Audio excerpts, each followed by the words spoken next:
get things started.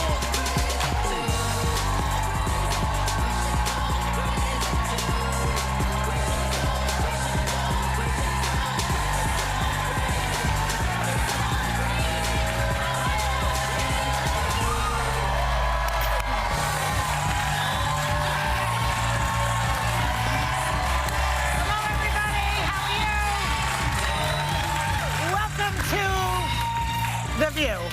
They do call it The View still, right? Yes. So the president must really hate this guy, James Comey, I think. Right now in particular, because not only did Comey sing like a canary to the Senate Intelligence Agency committee yesterday, but he also is now more famous than Trump, which really ticks him off. Yeah. So let's watch some highlights from the Hill. Watch. I was honestly concerned that he might lie about the nature of our meeting, and so I thought it really important to document. But my common sense told me what's going on here is that he's looking to get something in exchange for granting my request to stay in the job. I mean, this is the President of the United States, with me alone, saying, I hope this. I took it as this is what he wants me to do. And that's why I very carefully chose the words. And look, I've seen the tweet about tapes. Lordy, I hope they're tapes. So I asked a friend of mine to share the content of the memo with a reporter. Didn't do it myself for a variety of reasons, but I asked him to because I thought that might prompt the appointment of a special counsel. Okay, so interesting stuff. So he basically admits that he has these memos, and he tells his friend, who was a professor at Columbia University, I believe. Law school, yeah. Law school. He says to him, send it to the New York Times, which is what he did. Now, do you think he's a rat or a whistleblower? I think that's awful, Why? actually, because he's basically telling you that as the head of the FBI, he had an agenda. He wasn't anymore. A private citizen after being fired by the president. All right, fine, but that's the role. Very important distinction. Okay, but that's the role when people think of him and think of him in this investigation. That's the role they think of. So you went through all this, and then you decided that you wanted a special counsel, so you were going to send these memos off to your friend, and you were going to have them leaked. Is that? So if you think that, wait a minute, put yourself in that position. If he was leaking information about Hillary Clinton, would everyone at the table would have thought that was a great idea? I would have been sitting here and said, that's not right. Why did he do that? A whistleblower serves a purpose. Okay, you know what? Yeah. Otherwise, corruption. Wait a minute, can I finish my sentence? You can finish. James Comey gets me mad. Why? Why does he make you so mad? He's making me mad because you know what? You sat there all of those months. If you had such a problem with what Trump was doing and you thought there was an obstruction of justice, if you thought Trump was saying things to you that were inappropriate, if you thought he was obstructing potentially this investigation into Michael Flynn, why did you keep your mouth shut? Because he was investigating it. Because he was investigating it. Resign. I think James Comey is a patriot. That's right. I think he's a patriot. Let me say this. He leaked the detail of Donald Trump's obstruction of justice, in my opinion, by asking Flynn to be, for the Flynn investigation to go away so that a special counsel could be appointed. A special counsel has been appointed, and guess what? That special counsel now has these memos. So now what started out as an investigation into Russian collusion with perhaps the campaign is now an investigation into the president's, I think, illegal obstruction of justice. That's what the investigation is about. That's open to interpretation.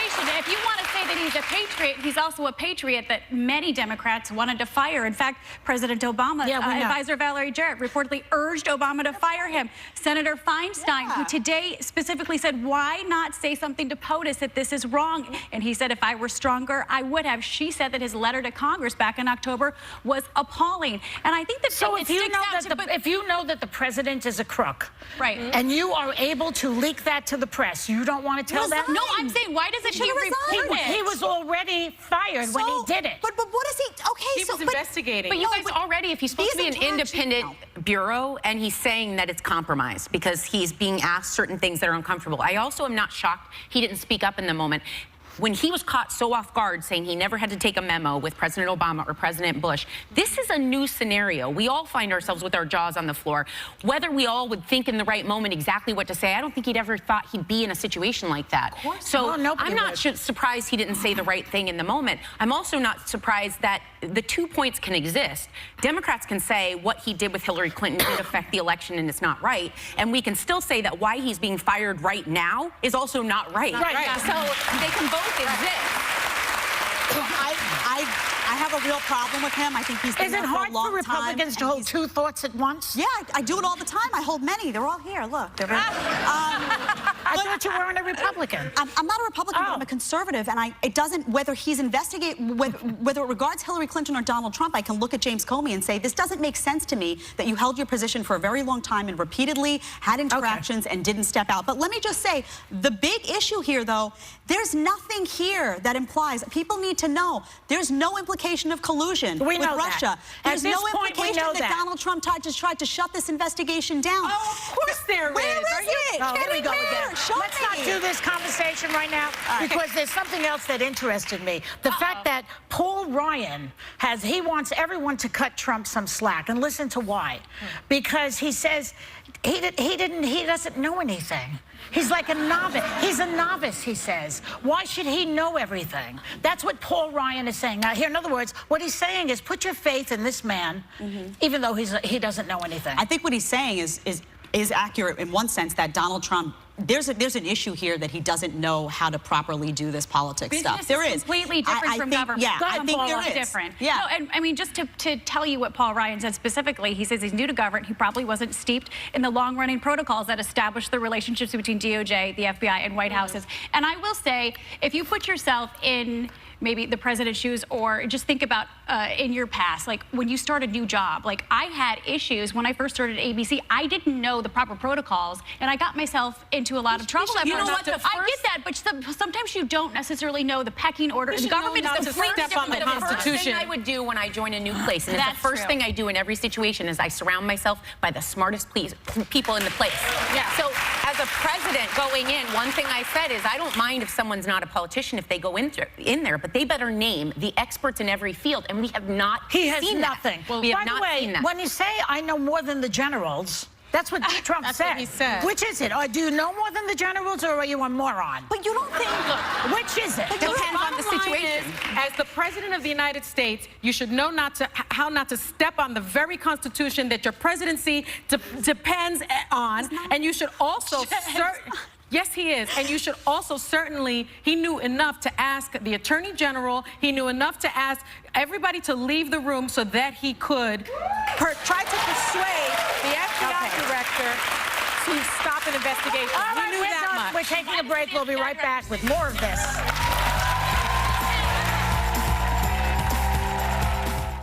Ready? 3, 2. Okay, Whoopi, ready? What are we doing here? Oh, promo for the... Later, Niecy Nash hits the table. And a life-saving donor has no idea he's about to meet the young man he saved for the very first time right here. This person saved my life.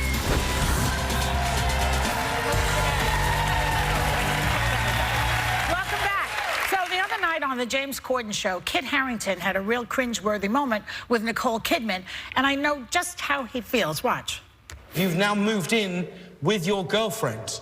How is that transition? How's it been? I'm very, very happy, and it's... Are you gonna get married or? Oh, wow.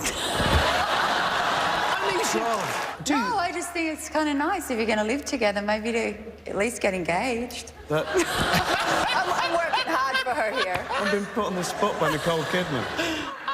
Be strong, Jon Snow. I deflected these questions for 29 years. You can do it, too. That's right. 29 years, and people would say to me, why don't you get married? Why don't you get married? And I say, I'm waiting until all the in-laws die. And Did you? Yes. That's what you did. As soon as they all were dead, then we got married, yeah.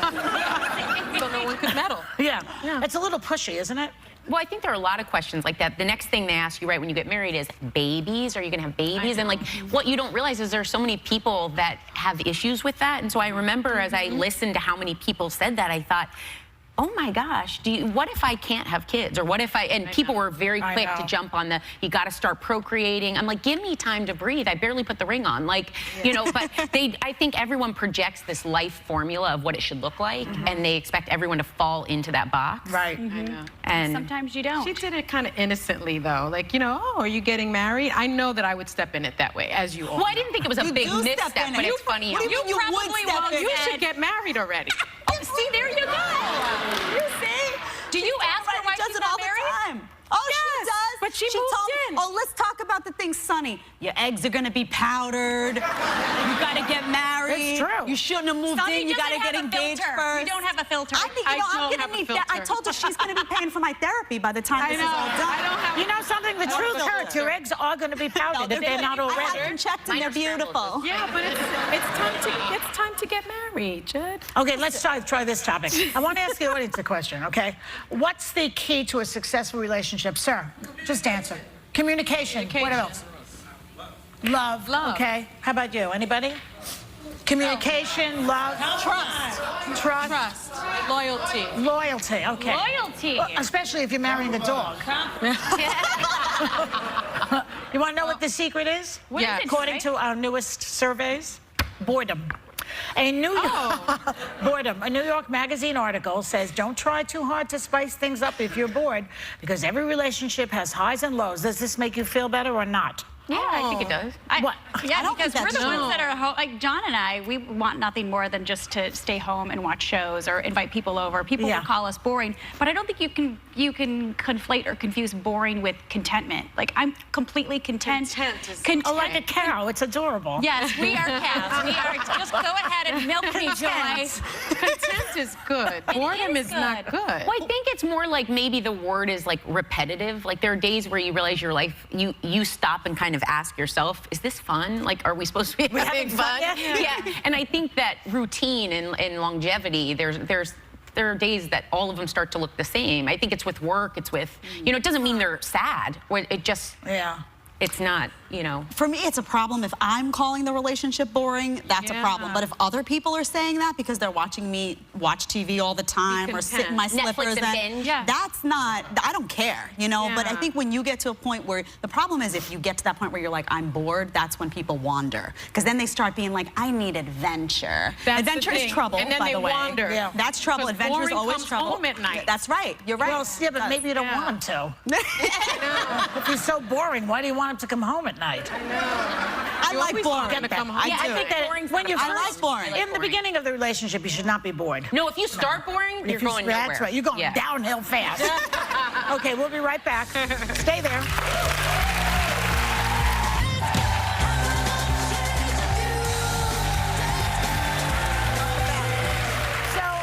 A thread on Reddit asked people who had strict parents to post the craziest rule they had to follow. And the answers included crazy. I think this is crazy. No talking at dinner, ever. That's why you have dinner. Yeah. Okay. Learn about and not being allowed. Wait, not being allowed to use straws, which was considered dangerous. Come on, that's Sunny. That's Sunny. A lot of children, they poke the inside of their mouth. They cut the inside of their mouth. Maybe they'll be dentists when they get older. What about you girls? My parents were strict. Mine were I wasn't allowed to go trick-or-treating because it was the devil's holiday. I couldn't wear bikinis. My skirts had to be to my knees. My parents weren't that extreme, but there were rules that you knew you never crossed. Like, we could never have a boy alone with us. You never took any boy upstairs. No doors were ever allowed to be closed. You know, like, they were all those things. So those are good, valid rules. I had all of those rules. I also and you added like I couldn't 50. date a boy that was more than 2 years older than me. So my freshman year in high school, this really adorable senior asked me to go to homecoming, and the only way my parents would let me go is if my sister would double date with me. Well, I was not allowed to date. I was not allowed to date. Well, dating was putting a dress on and going to school. I was allowed to date when I got to college. Wait, you couldn't date in high school at all? That's sad. No. Now, granted, I was 12 in high school. I graduated when I was 16. That's just... So I was young, but I was not allowed to date. I hope they didn't let you date. I was not allowed to date. 12 years old. You know what my father would do? I'd be on my stoop in Brooklyn. I grew up in Williamsburg, right? And I'd be talking to the boys and like acting all flirty. And he'd come home and the boy would run. They would stick because he was scary, my father. He was a truck driver, tough. And my father would go like, get upstairs, like that. And then I'd get in the hallway, and then he'd start following me like a gorilla, making funny, because he really didn't mean it. You see? But he didn't want the... He was there to scare the boys. That's right. It's very smart. Anybody heard of the rule? You have to come back inside when the lights go off, when the street lights go on? Yeah. I never understood that But now I have that rule for my children. You don't have to be, though. I'll say my parents were not strict. You don't have to be strict parents to have good kids. They were not strict. I never drank. I never smoked. I didn't have sex till I was 19 years old. I was a very shy kid. She's a freak. Had a great relationship with them. You don't have to drive them crazy. You don't have to drive them crazy. I didn't have sex till I got married. I was married, although I was a technical virgin before I was married. Yeah. What is that? But you know what that means. I like the rules. Okay, Paula, we have to talk to you now because you just came back from a big event. You want to tell people about it? I was in Boston. I had bookend events. I spoke with Disney Social Moms, and then in the evening, I emceed an event for Ellie's Fund, which provides crucial support services for families that are going through breast cancer. Right. So like housekeeping, transportation, and food. And I got to meet Tom Brady. And it may or may not have been. He's cute. He's so adorable. I told my husband. Isn't he the one with the deflated balls? Yes. I know my sports. I wouldn't know anything about that, Joy.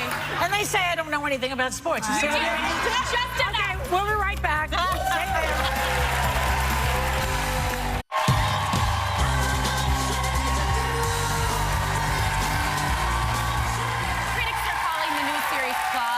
Of Breaking Bad and Orange is the New Black. Our pal Niecy Nash stars as a nail salon owner who might benefit from a workplace sensitivity seminar. Take a look. Out of the kindness of my heart, I taught you a trade, bitch. And this is how you thank me. This is how you thank her? I can help y'all, Desmond. I don't need your help. I don't need your help. Oh, hey, y'all. Desmond. Poor girl, she just had an abortion. She all right? Please give a warm welcome to Niecy Nash.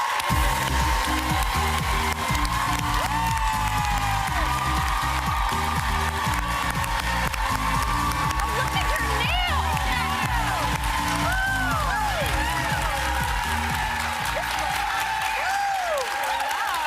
Okay.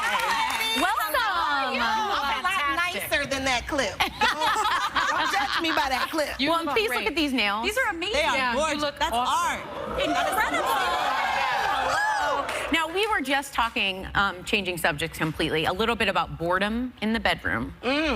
Now, someone at this table, and I don't want to throw anyone under the bus, Jedediah, has sex every night. Yeah. She's very open about that. But you have been married for 6 years, and I hear you have a little bit of spicy bedroom as well. I wrote a book called It's Hard to Fight Naked. I think I came here when I put it out. That's a great point. Now, in my book, so I'm looking at you and I'm giving you the we on the same page. In my book, I say that a day keeps a divorce attorney away. Hello. That's how it goes. Oh, wait a minute. Look at the amen section over there. Yeah, so I'm about it. I'm exhausted already. I'm sorry. Yeah, it's true, though. That is true. It is hard. I never thought about it like that, but fighting naked, it's not the first thing that comes to mind. It's fighting. Vulnerable. Yeah. I want to ask you about some photos that you posted of yourself in a bathing suit, some great photos, and you wrote about learning how to love the imperfections in your body. I love that you all are clapping right now, but I really had a moment. You know how you have those moments where sometimes you just pick yourself apart? Yeah. I bought the bathing suit, I put it on, and it was late at night. I was like, let me try it on real fast. And I just had a moment where I ripped myself to shreds. Really? I really didn't know, because there's some other pictures y'all can't show on here. I showed it all. And here's the thing I said about that is that I heard all of the women in my life that I love, their voices came back to me, and it literally built me back up in the moment and made me feel like, wait a minute, them hips gave birth to 3 kids. You better knock it off, lady. That's right. Right. I caught a new husband with all that junk in the trunk. Wait a minute. So I was just having a moment, but because I have daughters, I wanted them to know that even on your worst day, you have to still find a way to love yourself. What was the reaction? I'm curious. Because, you know, when people post these photos, you know, social media, everybody react. What was the reaction by people out there? So many people said that they could relate. So many people, I have a really good friend, Danielle Brooks, who plays Tasty on Orange is the New Black. Yeah. And she sent me a video message that just said, Niecy Nash, girl, I love you, you know. Yeah. And, you know, I had tears in my eyes. She had tears in her eyes. We were talking back and forth on the FaceTime. But, you know, people understand it because it was just a real moment. Exactly. It's like those pictures that you see sometimes where people post the before makeup and then after makeup, and we're all like, yes, I get it. And we thank you for doing that, because that emotion that you felt in that moment, every woman out there is like, I get you. And, I get it. And Jed, you just brought up the before and after pictures of makeup, and speaking of, you were nominated for 2 Emmy Awards for your role on the HBO show Lord, Getting On. thank you. Amen. And you had no makeup or hair for this role. I mean, no makeup or hair. They didn't let us look glamorous to do this job at all. Was that and part of not only, wait a minute, and they took our Spanx. They said you can't wear Spanx. Wait a minute. No. Wait a minute. Not the Spanx. They took our glamorous hair, our makeup, our Spanx, and then made us stand underneath the worst lighting God has ever created. And said, now go act. You know, give me your best work. Oh my God. You know, and we were standing there rattling, because as actresses, the first thing we do when we hit a set is go straight to the makeup room. Yeah. Right. And you want to look like angels are dancing on your face. You know? And you know that the hair and makeup people are going to make you look, you know what I mean? Yeah. They are artists. They put a filter over your whole life. Yes. You know what I mean? You're like, yes! And you sucked up and pulled in, but HBO they said no. And so when I thought I was at my worst, I got so many compliments that said, oh my God, Nurse Didi is so beautiful. I said, who? You know, but people saw through past all of that. And saw your art, and they saw who you Good for HBO for keeping it so real. Exactly. Like, that really is believable. Yeah. I'm sure that was hard for you, but like, what did you learn about yourself doing that? Just kind of being vulnerable and exposed with no canvas. Listen, my mother is a woman who would get up when we were little, 6 o'clock in the morning, in a full face of makeup, making bacon and eggs. I'm like, where you going? Nowhere. You know, and so I was taught that you put it on. Yeah. I found so much liberty in taking it off. Yeah. And then I realized something else. Wait for this. Sips tea. My husband didn't care either way. I was doing all of this. Right. And I thought that he loved the glamorous part of it all, but he was like, if you don't get over here with them scrubs on, I was like, yes.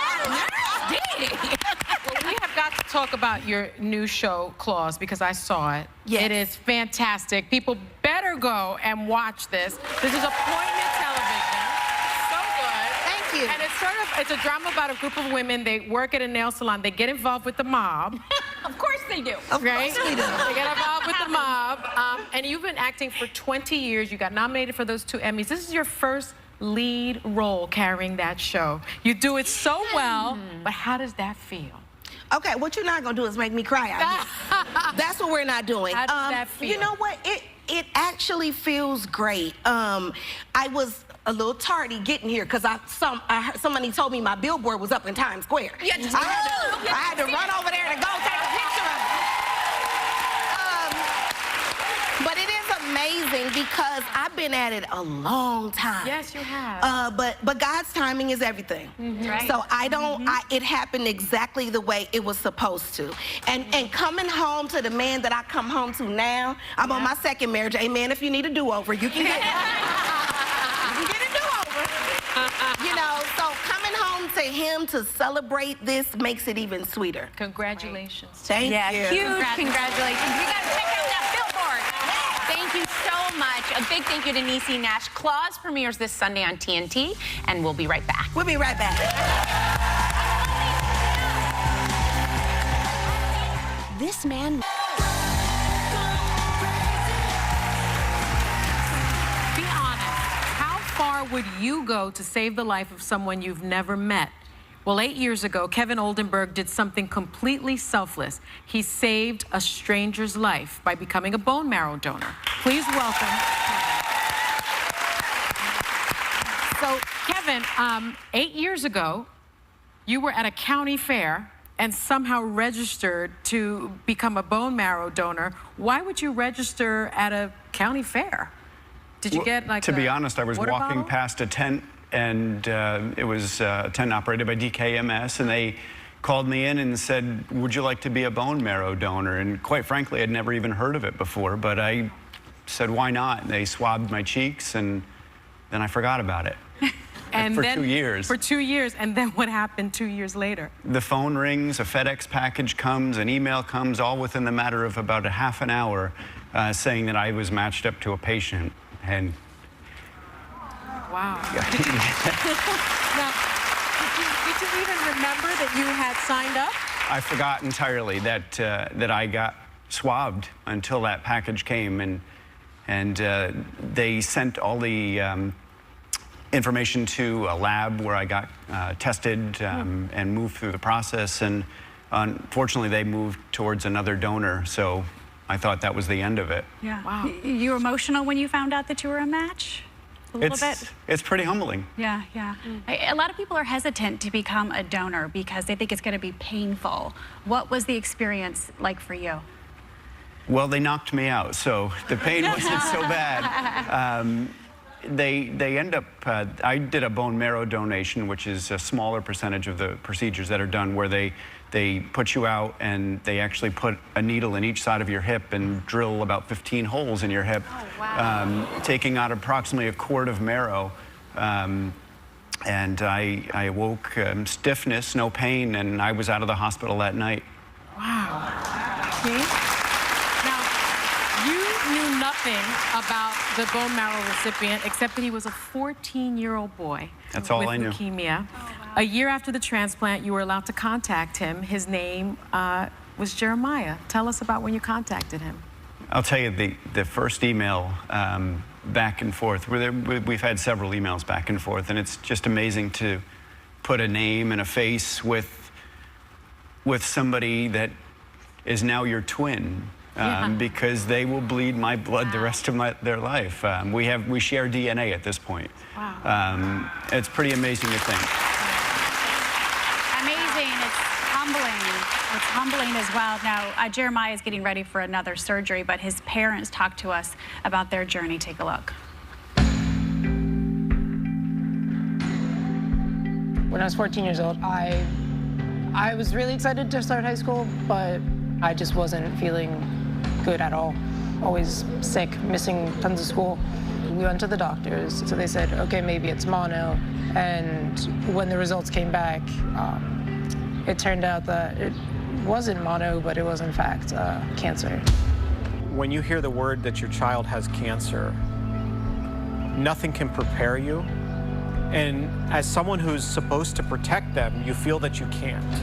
It was a moment of knowing that we were his mom and dad, and we're going to do what needs to be done for our child. Everyone started crying, and that was when it kind of hit me, when I realized that this is serious, and that I wasn't going back home that night. His type of leukemia, the only solution was a transplant. He needed a donor. I was scared. I didn't know what to expect.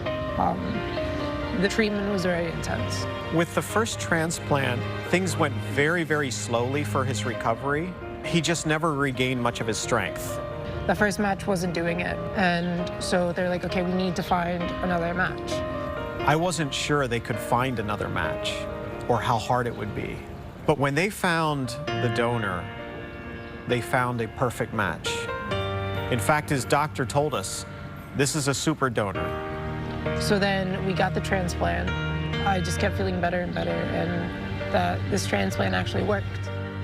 What could you possibly say to somebody who just saved your child, who gave you a hope and a future to watch them grow? There's no words that can say it. he has no idea what that has brought to our lives and to our family. He is a blessing. I remember the first time that we emailed each other, and I just told him, thank you for everything. I told him all that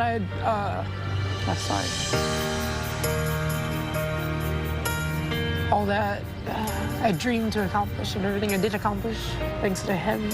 Because of this person, I'm alive.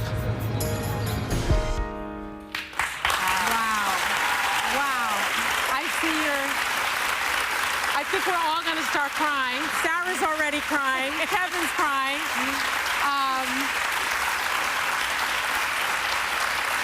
Today, actually, is Jeremiah's 20th birthday, and his birthday wish was to meet the man who saved his life.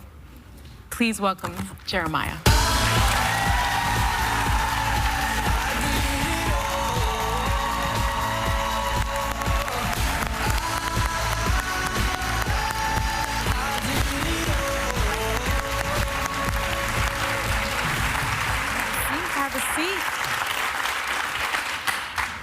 Oh, so, Jeremiah, what's it like to finally meet Kevin? Your twin now. Yeah, my twin.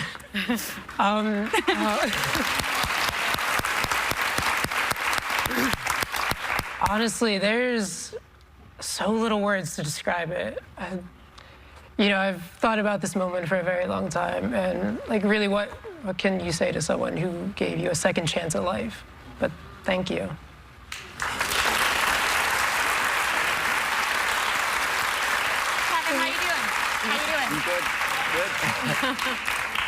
How are you feeling? It's tough to put it into words, isn't it? Yeah. Yeah. Wow. You guys, Jeremiah, we know that because we're having such a hard time putting it into words, you do have something special. I do. For Kevin. Yes. It's hiding back here. So, really, there's no way to really reciprocate what you've done for me.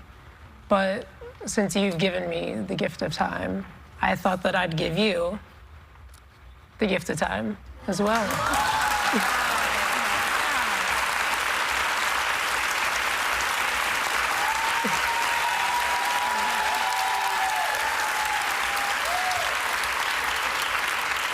And on the back, we had it inscribed, because of you. Kevin, go ahead and put that on. And Jeremiah, we also getting a standing ovation.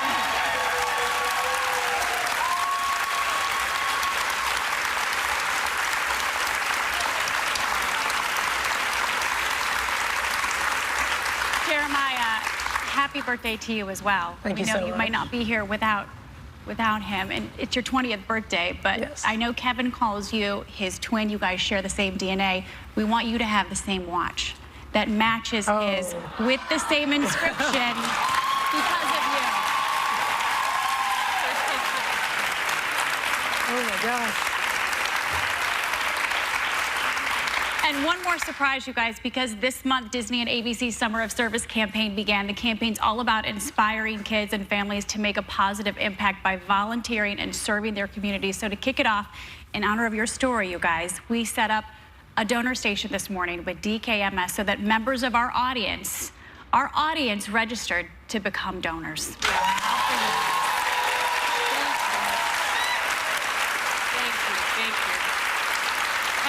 And it's just as easy as a swab.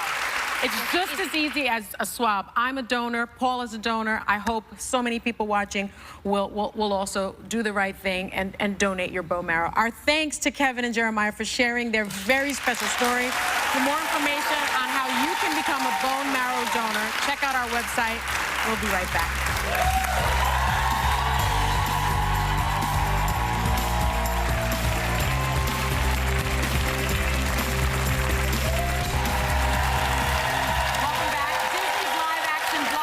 Beauty and the Beast is out now on Blu-ray DVD, and members of our audience are getting a digital download.